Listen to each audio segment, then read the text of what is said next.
farei com que esta cidade fique deserta e seja tema de zombaria. Todos que por ela passarem ficarão chocados e zombarão dos teus ferimentos. Eu farei com que comam a carne dos seus filhos e das suas filhas, e cada um comerá a carne do seu próximo, por causa do sofrimento que o inimigo, que procuram lhe tirar-lhes a vida, infligirão durante o cerco. Olha só, gente, canibalismo na Bíblia. E Deus, né, sabendo de tudo isso, como ele é onisciente, onipresente, tudo isso, não, ele deixou isso acontecer. E quando isso aconteceu, ele ficou lá só olhando. E aí? Vocês ainda vão continuar seguindo esse Deus? Hipoteticamente que eu tô falando, tá, gente? Porque pra mim esse Deus não existe.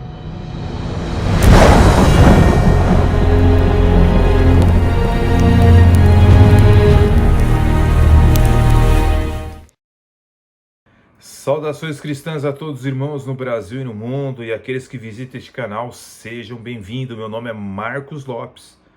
Bem-vindo ao canal Espada Triunfante. Bem, nós vimos aí no começo uma jovem dizendo que o Deus da Bíblia seria, em outras palavras, abominável. Mas, de fato, o canibalismo era apoiado pelo Deus da Bíblia ou não? Bem, é isso que nós vamos verificar aqui nesse estudo, ok? De fato, ocorreu o canibalismo nos tempos bíblicos, mas é claro que Deus não era o fator desta tal abominação, ok? Como alegam os ateus, inclusive essa menina que falou aí no início do vídeo. Não foi Deus que mandou os pais comerem os filhos, mas eles o fizeram porque estavam com fome, ok? Pois estavam sitiados, cercados pelos inimigos, não tinham comida, sentiam fome e começaram a comer os próprios filhos. Isso demonstra como eles não respeitavam a lei de Deus, principalmente em Êxodo capítulo 20, versículo 13, que diz: não matarás. Então, Deus não tolera tamanha iniquidade, mas vamos esclarecer esses pormenores para as pessoas menos esclarecidas, que acusam a Bíblia Sagrada de promover um Deus tirano, um Deus carrasco, um Deus que não deve ser adorado. Quando nós vamos para Jeremias capítulo 19, versículo 9, nós vemos pela palavra de Deus que a santa e inerrante palavra diz: faloeis comer as carnes de seus filhos e as carnes de suas filhas, e cada um comerá a carne do seu próximo, no cerco e na angústia em que os apertarão seus inimigos, e os que buscam tirar-lhes a vida.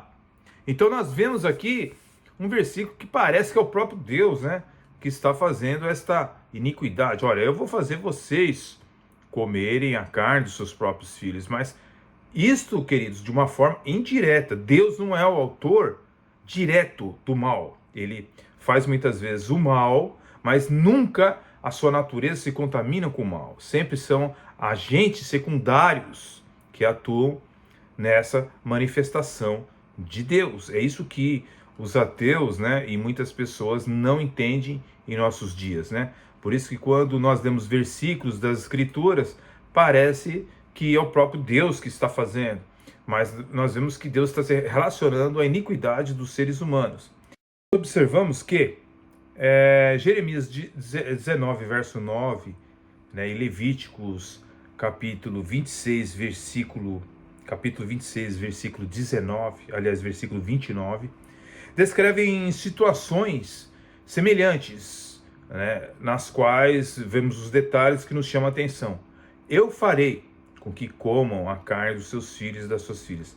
Vocês comerão a carne dos seus filhos e de suas filhas. Tais expressões, então, entretanto, não devem ser interpretadas como se Deus estivesse promovendo o canibalismo, o que seria contraditório à sua própria lei, a lei dada por Deus, conforme Êxodo capítulo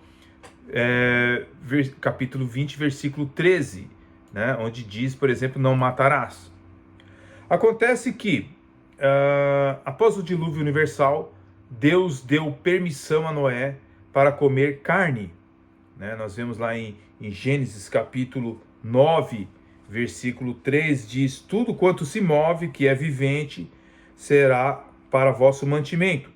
Tudo vos tenho dado como a erva verde.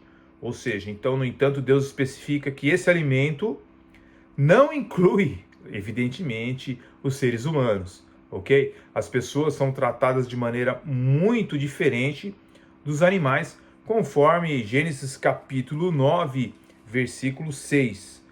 Quem derramar o sangue do homem pelo homem, o seu sangue será derramado, porque Deus fez o homem conforme a sua imagem, ok?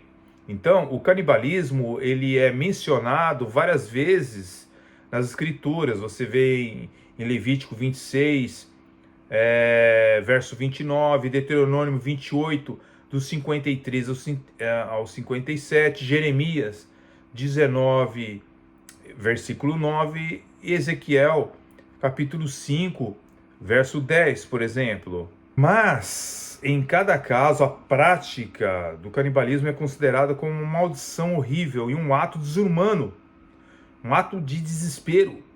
Moisés e outros profetas predisseram que os israelitas iriam abandonar a Deus, né?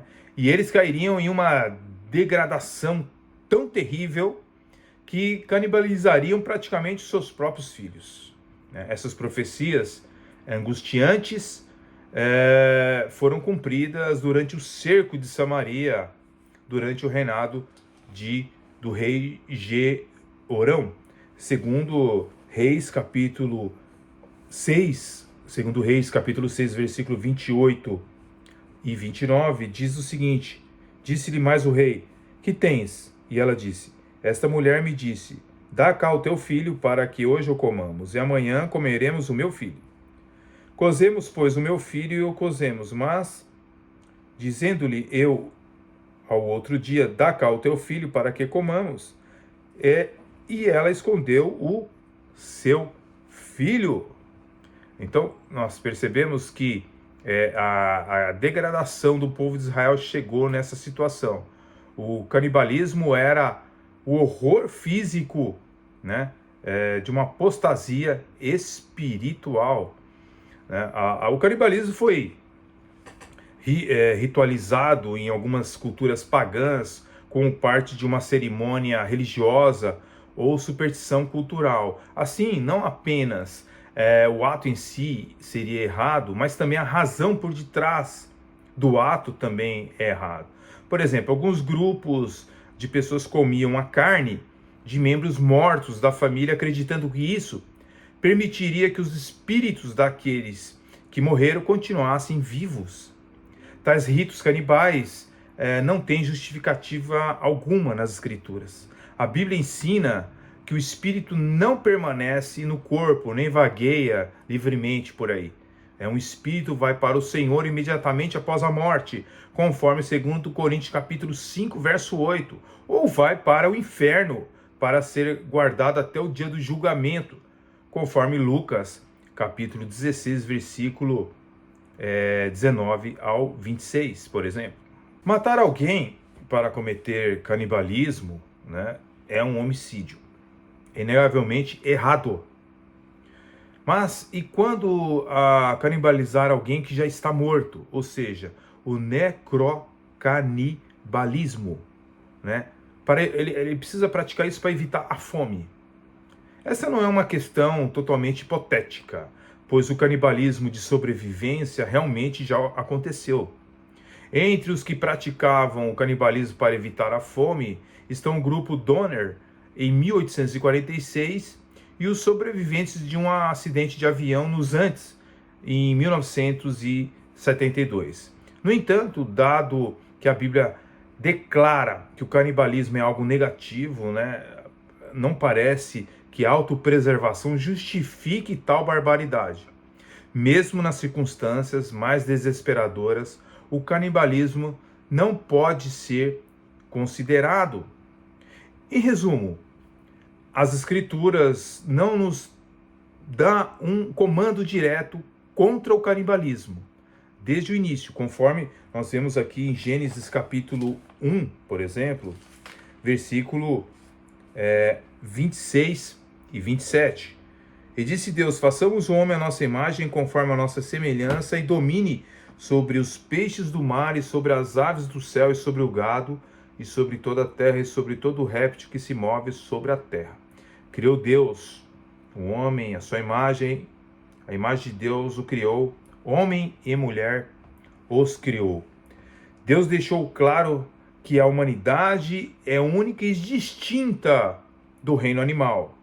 A humanidade criada à imagem de Deus tem um valor e honra superiores à dos animais. O Antigo Testamento associa intimamente o canibalismo aos últimos estágios do julgamento de Deus, qualificando-o como uma prática detestável e perversa. Então, queridos, a acusação de que os ateus fazem, ou neo-ateus fazem, ou filósofos fazem contra o cristianismo, contra o Deus judaico-cristão, ela é totalmente infundada. Convido vocês a verem a série E se Jesus não houvesse nascido, que traz realmente esses assuntos tão interessantes, e este vídeo é um complemento daquela série quando vai tratar dessa questão. É uma série bem interessante porque são as acusações que as pessoas fazem também contra o cristianismo, dizendo que ele não é, que o cristianismo não seria uma fé verdadeira. Ok? Está aí a dica, fiquem na paz, até o próximo vídeo, Deus abençoe grandemente e até um outro vídeo. Deus abençoe a todos. Amém.